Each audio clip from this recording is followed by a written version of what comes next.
আমরা যে ম্যাটেরিয়াল ডিজাইনের যে এক্সাম্পলগুলো দেখলাম, আমরা শিখলাম, সেই জিনিসগুলো সবগুলো প্ল্যাটফর্মে চলে কিনা সেটা এখন আমরা দেখব। অ্যান্ড্রয়েডে তো আমরা দেখেছি যে কীভাবে চলে, তো আমরা তারপরেও রান করে দেখি, যেহেতু এখানে সবগুলো প্ল্যাটফর্ম আমরা দেখতে যাচ্ছি। সো আমরা রান করার পরে এই যে আমরা রান করলাম অ্যান্ড্রয়েডের যে ইমুলেটর, সেখানে আমরা রান করলাম, আমরা দেখতে পাচ্ছি যে এখানে যে ফিচারগুলো আমরা অ্যাড করেছিলাম সেগুলো ঠিকঠাক মতো চলতেছে। হ্যাঁ, bottom shade, close, bottom app bar, হ্যাঁ, সবগুলোই ঠিকঠাক মতো চলতেছে, অর্থাৎ অ্যান্ড্রয়েডে চলতেছে। তো আমরা অ্যান্ড্রয়েডের ইমুলেটরটাকে স্টপ করে দিলাম। ওকে, এখন আসেন যে আমরা সিমুলেটরে অন করব, অর্থাৎ iOS-এর জন্য। সো আমরা এখানে কম্পোজ অ্যাপ যে এখানে আছে, ড্রপডাউনে এখানে ক্লিক করে এখানে ওপেন করব, এখানে সিলেক্ট করে দিব iOS app. So iOS app select করে দেওয়ার পরে এখানে বাম পাশে দেখেন একটা অপশন চলে আসছে, সেখানে iOS-এর যে ডিভাইসগুলো সেগুলো এখানে দেখাচ্ছে, অ্যাভেলেবল ডিভাইসগুলো। তো এখানে যদি আপনার অন্য কোনো ডিভাইস দরকার পড়ে, সেটা আপনি কিভাবে আনবেন, সেখানে কিন্তু এই যে আপনার এক্সকোডটা ওপেন করা লাগবে।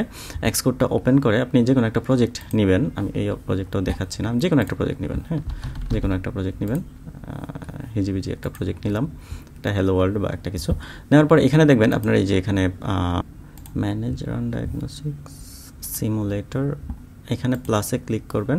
এখানে প্লাসে ক্লিক করে দেখেন আপনি অন্যান্য যে প্ল্যাটফর্মগুলো সেগুলো, অর্থাৎ সাপোজ মনে করেন iPhone 11 বা 13 অ্যাড করে দিতে পারেন, কারণ এখানে দেখেন 13 নাই, সো 16 সবগুলো। কোনটা দরকার আপনার? এখানে এক্সকোড সিমুলেটর না, এখানে আমাদের এই এক্সকোড। সো এখানে যদি মনে করেন 13, তাহলে আপনার এটা চুজ করবেন এবং অপারেটিং সিস্টেম এখানে আরও অন্য অন্য ডাউনলোড করতে পারেন। সো এটা কিন্তু একটা জিনিস যে আপনি যদি ওএস ডাউনলোড করেন অনেক বেশি মেমোরি যাবে। সো এখানে আপনার এসএসডিতে ভালো স্টোরেজ আছে কিনা সেটা খেয়াল রাখবেন। ওকে, তো এটা দিয়ে আপনি যদি ক্রিয়েটে ক্লিক করেন, আপনি দেখবেন যে এখানে 13, এই যে 13 অ্যাড হয়ে গেছে। তার মানে কি এখন যদি আপনি এখানে সাথে সাথে পাওয়া যাবে, অথবা ক্লোজ করে নিতে হতে পারে।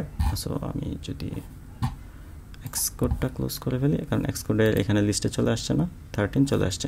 সো আমি এখানে এটা ক্লোজ করে দিই, সিমুলেটরটাও ক্লোজ করে দিই। আমি এখন অ্যান্ড্রয়েড স্টুডিওটা ক্লোজ করে আবার ওপেন করি, এই যে 13 চলে আসছে। সো এখন আপনি চাইলে 13 রান করাতে পারেন, বা আপনি 16, আমি 16 রান করে দেখাচ্ছি কারণ যে এটা লেটেস্ট।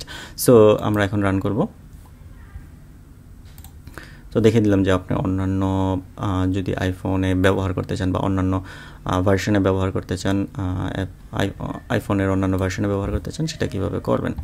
ওকে, তো এখন আসেন যে আমরা আইফোনে কিন্তু রান করে ফেলেছি। এখন দেখেন ফিচারগুলো কাজ করতেছে কিনা, আমরা এটা টেস্ট করি। হ্যাঁ, ঠিকঠাক মতো কাজ করতেছে। বটম শেড, হ্যাঁ, কাজ করতেছে। তার মানে কি আমরা আইফোনে সাকসেসফুলি রান করাইতে সমর্থ হলাম। ওকে, তো এটাই হচ্ছে যে মূল দুইটা টার্গেট, অ্যান্ড্রয়েড এবং iOS। এছাড়াও বাকি যেগুলো সেগুলো দেখেন আমরা ডেস্কটপে দেখি, ডেস্কটপে রান করি, ডেস্কটপে খুব দ্রুত রান হয়ে যায়।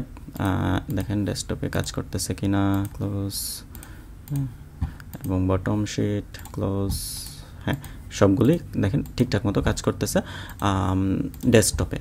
এরপরে আসেন যে WASM বা ওয়েব অ্যাসেম্বলি জাভাস্ক্রিপ্ট, এখানে হচ্ছে যে ব্রাউজারে ওপেন হবে, ডিফল্ট যে ব্রাউজার, এই যে দেখেন ডিফল্ট ব্রাউজারে ওপেন হলো, এবং আমরা দেখতে পাচ্ছি যে ট্যাব কাজ করতেছে ঠিকঠাক মতো, ড্রয়ার কাজ করতেছে, বটম অ্যাপ বার, হ্যাঁ, কাজ করতেছে, এবং বটম শিট এটাও ঠিকঠাক মতো, হ্যাঁ, কাজ করতেছে।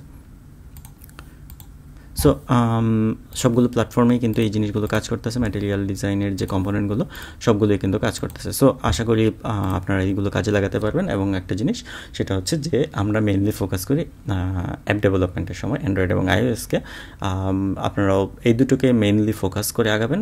আর ডেস্কটপ একেবারে অনেক কম ব্যবহৃত হয়, আর ওয়েবের ওয়েবের ক্ষেত্রে দেখা যায় যে ওয়েব টেকনোলজি যেটা আছে সেটা দিয়েই কিন্তু ওয়েবের অ্যাপ্লিকেশনগুলো তৈরি করা হয় বেশিরভাগ ক্ষেত্রে। হ্যাঁ, অল্টারনেটিভ থাকতে পারে। তো এই হচ্ছে ব্যাপার। ধন্যবাদ।